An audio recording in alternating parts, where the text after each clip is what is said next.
குர்பானி கொடுப்பதனால என்ன நன்மைகள்? ஆடோ, மாடோ எதுவோ நம்ம கொடுக்குறோமோ, அதனுடைய ரோமம் அளவு, அதுக்கு எவ்வளவு முடி இருக்குதோ, அந்த அளவுக்கு நமக்கு நன்மைகள் கிடைக்கும். அல்லாஹ் நெறைய நன்மைகள குடுப்பான். இன்னொன்னு ஜக்காத் நம்ம வசதியானவங்க தான் குடுப்பாங்க.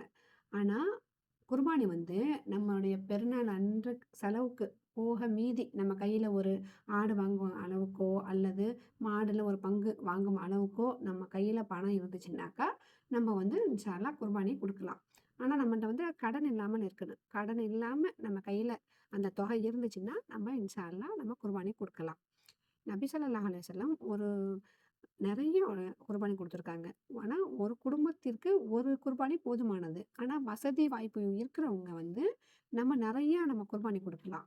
நபி ஸல்லல்லாஹு அலைஹி வஸல்லம் அந்த காலகட்டத்தில ஏழை எளிய மக்களுக்கு நெறைய தேவைகள் இறைச்சி சாப்பிடுவதற்கான தேவைகள் இருந்துச்சு. அப்போது நெறைய பேர் யாரும் குர்பானி குடுக்கல.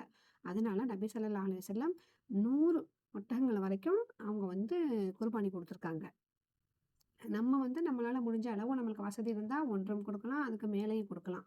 அது மாரி 3 பங்கு போட்டு ஏழை எளியவனுக்கு 1 பங்கு, நமக்கு 1 பங்கு, சொந்தக்காரங்களுக்கு 1 பங்கு அப்படிங்கிறது அ கட்டாயம் இல்ல. நம்ம விரும்புனா நம்ம ஏழைகளுக்கே குடுத்துரலாம். அல்லது நம்மள எடுத்துக்கிட்டு ஏழைகளுக்கும் குடுக்கலாம், சொந்தக்காரங்களுக்கும் குடுக்கலாம். நபி ஸல்லல்லாஹு அலைஹி வஸல்லம் அவர்கள் தமது வீட்டிலேயே தனது மனைவியிடம் ஆயிஷா ரலியல்லாஹு அன்ஹாவிடம் நீங்க கூர்மையான கத்தி எடுத்துட்டு வாங்க அப்படின்னு சொல்லி தனது கையாலேயே ஆடுகளை அறுப்பார்கள். அடுத்து தான் அவங்க குர்பானி குடுப்பாங்க. இன்னைக்கு உள்ள காலகட்டத்தில நம்மளுக்கு ஆடுகள்லாம் நம்மளுக்கு அறுக்க தெரியறதில்ல. நம்ம ஆடு அறுக்க வர்றவங்க முக்கியமா அவங்க தொழுகையாளியாக இருக்க வேண்டும். அவர் 5 வேளையும் தொழுகக்கூடியவராக இருக்க வேண்டும். அவங்களுக்கு தான் நம்ம ஆடு அறுக்க சொல்லணும். ஏன்னா தொழுகாதவங்கள அல்லாஹ் முனாஃபிக்ன்னு சொல்றான்.